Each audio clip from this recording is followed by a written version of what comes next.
গোপালগঞ্জের ঘটনা নিয়ে এরই মধ্যে নানা ধরনের আলোচনা হচ্ছে, পোস্টমর্টেম হচ্ছে যে এই ঘটনাটা কেন ঘটলো, এই ঘটনাটাকে অ্যাভয়েড করা যেত কি না, অথবা এই ঘটনা কি ঘটানো হয়েছে, কিংবা এই ঘটনার ফলে লাভ হলো কার, এই আলোচনাগুলি কিন্তু হচ্ছে। আমরা যদি ঘটনা প্রবাহের দিকে আরও একবার তাকাই, এরই মধ্যে আমরা দেখেছি এ নিয়ে বিভিন্ন দলের বিভিন্ন জনের প্রতিক্রিয়া। রাষ্ট্র প্রতিক্রিয়া দেখিয়েছে, যারা দায়ী তাদেরকে বিচারের আওতায় আনা হবে। এনসিপির পক্ষ থেকে দেখলাম তারা সরকার এবং প্রশাসনকে দায়ী করেছে যে তারা এর দায় এড়াতে পারে না। এবং রাজনৈতিক দলগুলোর মধ্যে বিএনপিকে দেখলাম, জামাতে ইসলামীকে দেখলাম, তারাও কিন্তু এর জন্য আওয়ামী লীগকে দায়ী করেছে যে আওয়ামী লীগ এই কাজটা কেন করলো, কী সমাচার। একটা জায়গায় আমার একটু বক্তব্য আছে। দেখুন ভাই, আমি তো কোনো দলের সঙ্গে নাই, কাজেই কোনো দলের হয়ে তো আমার কথা বলার কোনো কারণ নাই। আমি পাবলিকের সঙ্গে ভাই, আমি নিজেও একজন পাবলিক। আমার প্রশ্নটা হলো যে সবচেয়ে বড় অপরাধটা কে করেছে সেটা একটু বোঝার চেষ্টা করি আমরা। এনসিপির কি ওখানে যাওয়া উচিত ছিল এই সময়? এনসিপি কি ওই এলাকার এনভায়রনমেন্ট, ওই এলাকার মানুষের মন মানসিকতাকে গুরুত্ব দেবে না? এনসিপিকে ওখানে যে উত্তেজনামূলক কথা, উস্কানিমূলক স্লোগান দেওয়ার দরকার ছিল? এটা একটা প্রশ্ন হতে পারে। প্রশ্ন হতে পারে এনসিপির মধ্যে একটা পার্টি, যে পার্টি ওখানে এসেছে তারা তো বাংলাদেশেরই একটা পার্টি, গোপালগঞ্জ তো বাংলাদেশেরই একটা অংশ। এনসিপি একটা পার্টি, পলিটিক্যাল পার্টি, সে কি তার রাজনৈতিক কর্মকাণ্ড বাংলাদেশের যে কোনো জায়গায় চালাতে পারবে না? তার কথাগুলো আপনার বিপক্ষে যেতে পারে, তাহলে কি আপনি তাকে অ্যাটাক করবেন? এটাও একটা প্রশ্ন। তৃতীয় যে প্রশ্নটাকে আমি সবচেয়ে বেশি গুরুত্ব দিতে চাই, সেই প্রশ্নটা হলো, ওখানে একটা হামলা হয়েছে, বিশৃঙ্খলা হয়েছে, পরস্পরকে ধাওয়া পাল্টা ধাওয়া হয়েছে, সবই হয়েছে। পুলিশ, আর্মি তারা ছিলেন, ভাই গুলি করতে হবে? মানুষকে আপনি মেরে ফেলবেন পাখির মতো?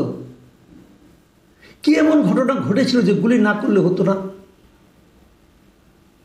আমরা তো অনেকগুলি ভিডিও দেখলাম, আমি নিজে একটা ভিডিও দেখলাম, আমাকে একজন পাঠিয়েছেন।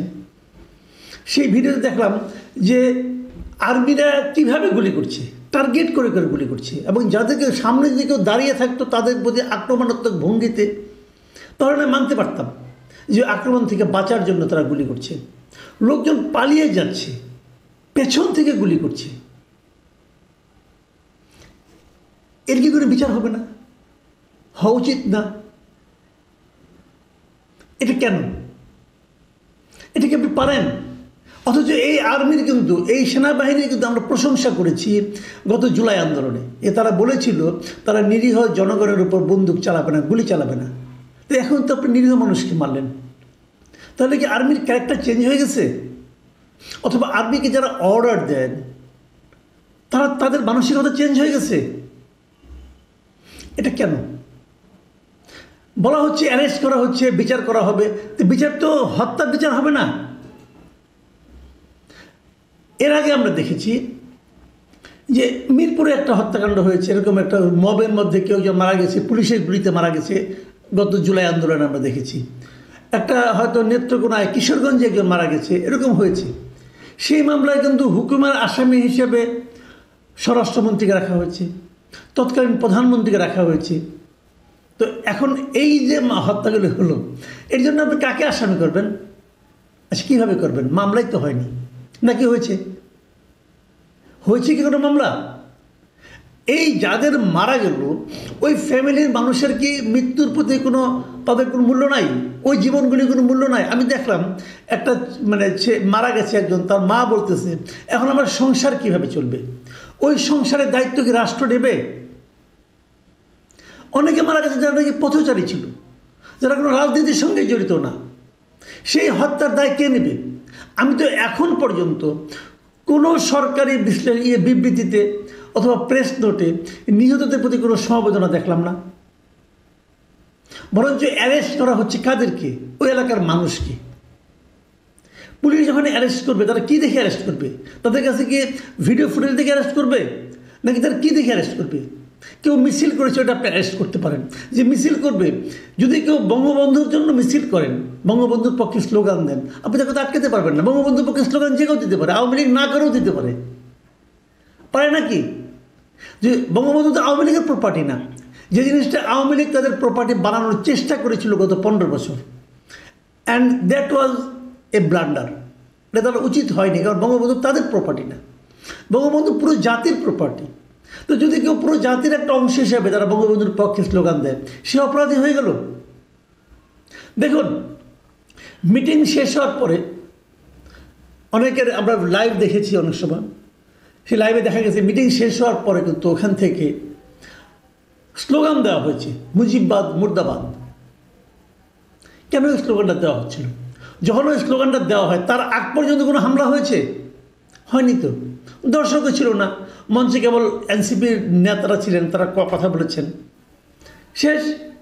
তারপরে যখন মুজিববাদ মুর্দাবাদ স্লোগান দেওয়া হতে থাকে একের পরে, তখন তো এটা ওয়ান কাইন্ড অফ ইনভাইটেশন, যে তোমার এলাকায় এসে আমি তোমার নেতার বিরুদ্ধে স্লোগান দেব, তুমি কেন আমাকে মারছো না?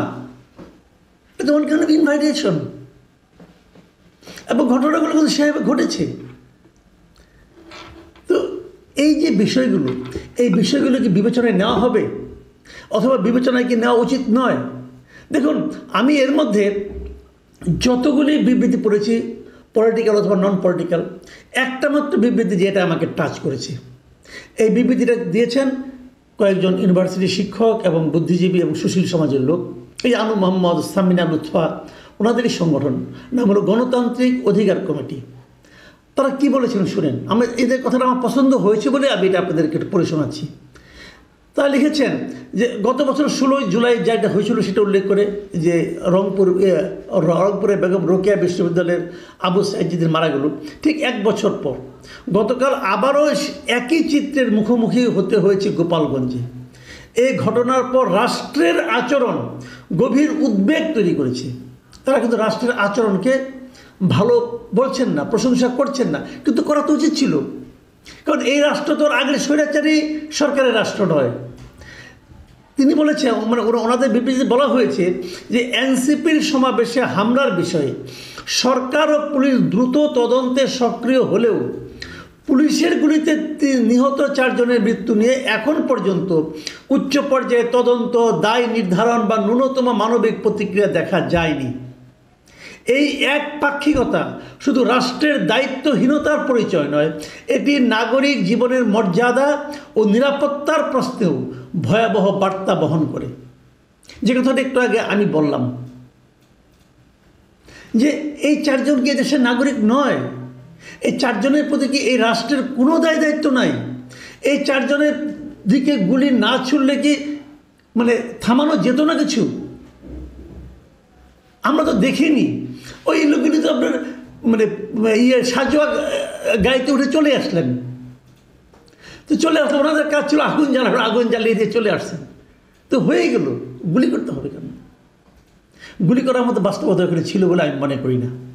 অন্ততপক্ষে আমি যে কটা ভিডিও দেখেছি তা দেখে আমাকে মনে হয়নি। আমি স্পষ্ট শুনেছি বলা হচ্ছে, আরবি বলছে না কে বলছে আমি জানি না, ওটা তো সাউন্ড তো বোঝা যাচ্ছে না, ওকে টার্গেট করে মার, টার্গেট করে মার।